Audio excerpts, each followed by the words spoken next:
Hello everyone. BPSC PT परीक्षा की दृष्टिकोण से आइए बिहार के एक जिला जो पूरब में अवस्थित है बेगूसराय के बारे में विस्तार से अध्ययन करते हैं। बेगूसराय का नाम बेगम और सराय के मिलाकर बनाया गया। इसकी स्थापना 2 अक्टूबर 1972 ईस्वी को मुंगेर से अलग करके बनाया गया। यहाँ की कुल क्षेत्रफल 1918 वर्ग किलोमीटर है और कुल जनसंख्या 29,70,541 है 2011 जनगणना के अनुसार।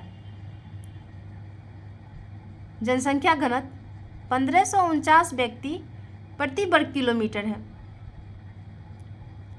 कुल लिंगानुपात 895 महिला पे प्रति 1000 पुरुष हैं। शिशु लिंगानुपात 919 बालिका शिशु पे 1000 बालक शिशु हैं। कुल साक्षरता दर 63.68% है, जिसमें पुरुष साक्षरता दर 71.58% है और वहीं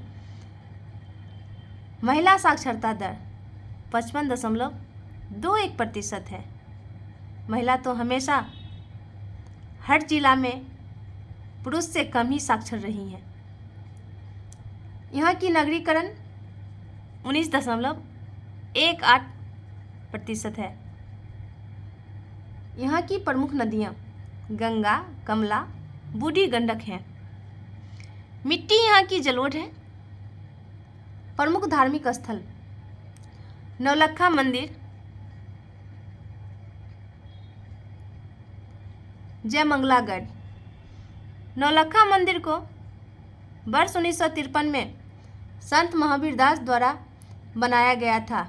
इसकी खासियत यह है कि यह सफ़ेद और काले संगमरमर से बनाए गए हैं।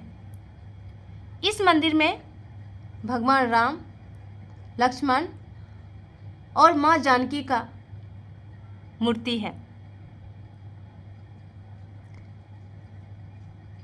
जयमंगलागढ़ मंदिर, ऐसा माना जाता है कि यहाँ पाल वंश के समय इस मंदिर का निर्माण कराया गया था। पर्यटन की दृष्टि से बिहार का बेगूसराय में अवस्थित कांवर झील। कांवर झील को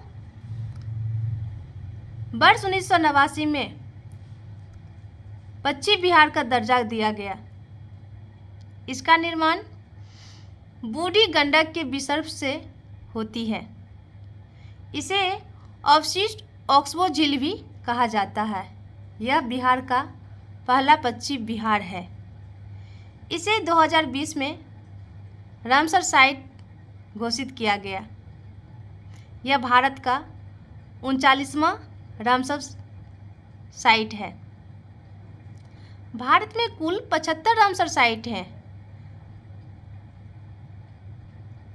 वर्ष 1971 ईस्वी में ईरान के रामसर शहर में एक सम्मेलन हुआ, जिसमें यह कहा गया कि विश्व के जितने भी आर्द्रभूमि हैं उसे संरक्षित किया जाना चाहिए, जिसके लिए वर्ष 1975 में इसे लागू किया गया। आगे कल्पवास मेला। यह मेला सिमरिया गंगा घाट पर मनाया जाता है। हर साल यह कार्तिक मास में मनाया जाता है। ऐसा माना जाता है कि हिंदू धर्म में कार्तिक मास भगवान विष्णु का मास होता है और इस मास में गंगा स्नान करने से और जिनका देहावसान हो गया उनको सीधे स्वर्ग की प्राप्ति होती है। मुख्य रूप से यहाँ दरभंगा और मधुबनी के पर्यटक, धार्मिक लोग आते हैं, क्योंकि बेगूसराय मिथिलांचल का हिस्सा है। बरौनी रिफाइनरी, इसकी स्थापना रूस और रोमानिया के सहयोग से वर्ष 1964 में हुआ और यह भारत को तेल रिफाइनरी के लिए 1965 में मिला। यहाँ असम के नहरकटिया तेल क्षेत्र से पाइपलाइन जुड़ा हुआ है। इसके साथ साथ यहाँ हल्दिया पारादीप से भी पाइपलाइन जुड़ी हुई है। और इसकी यह खास बात है, नाइजीरिया, इराक, मलेशिया से भी यहाँ कच्चे तेल आते हैं।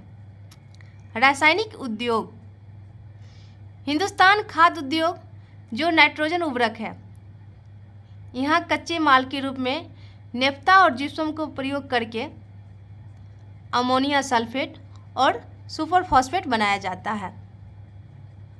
बरौनी एनटीपीसी, यह वर्ष 1962 में रूस के सहयोग से बना। यह कोयला से लगभग 320 मेगावाट बिजली का उत्पादन करती है। बेगूसराय के प्रमुख व्यक्ति, राष्ट्रकवि रामधारी सिंह दिनकर, जो एक वीर रस के कवि थे। इनका जन्म सितंबर 1908 को सिमरिया गांव में हुआ था और मृत्यु अप्रैल 1974 में हो गई थी। इनकी प्रमुख कृति रश्मि रथी, उर्वशी, कुरुक्षेत्र, हुंकार, संस्कृति के 4 अध्याय, परशुराम की प्रतीक्षा इत्यादि हैं। इन्हें वर्ष 1959 में साहित्य अकादमी, 1959 में ही पद्म भूषण और 1972 में ज्ञानपीठ पुरस्कार से नवाजा गया था।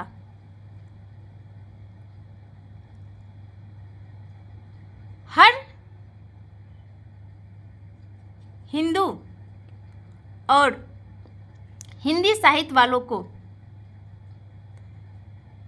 दिनकर की रश्मि रथी अवश्य पढ़नी चाहिए।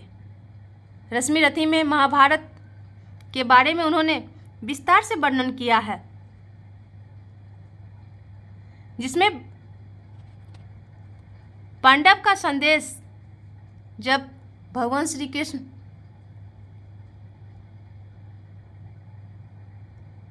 जाते हैं पांडव के लिए 5 गांव मांगने के लिए शांति का प्रस्ताव लेकर के, वो कविता वर्षों तक वन में घूम घूम कर, ये तो अवश्य पढ़नी चाहिए। आगे कुरुक्षेत्र, ये भी महाभारत से ही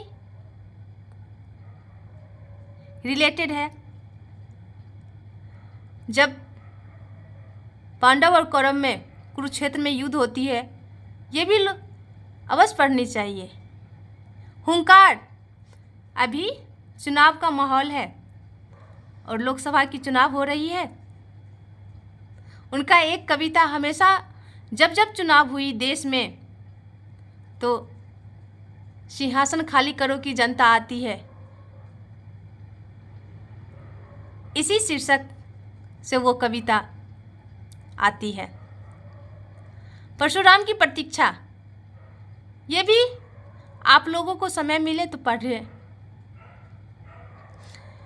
एक और व्यक्ति हैं रामशरण शर्मा।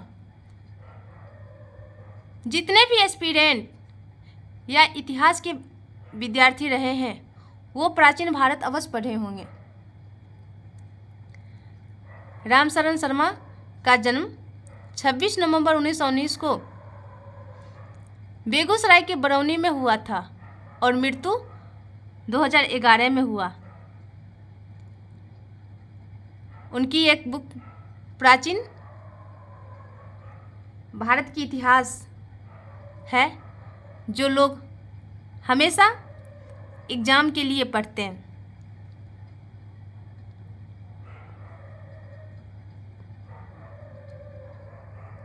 अगर कुछ त्रुटि हुई होगी तो आप लोग कमेंट में अवश्य बतावें। मेरे चैनल को लाइक शेयर सब्सक्राइब अवश्य करें। धन्यवाद।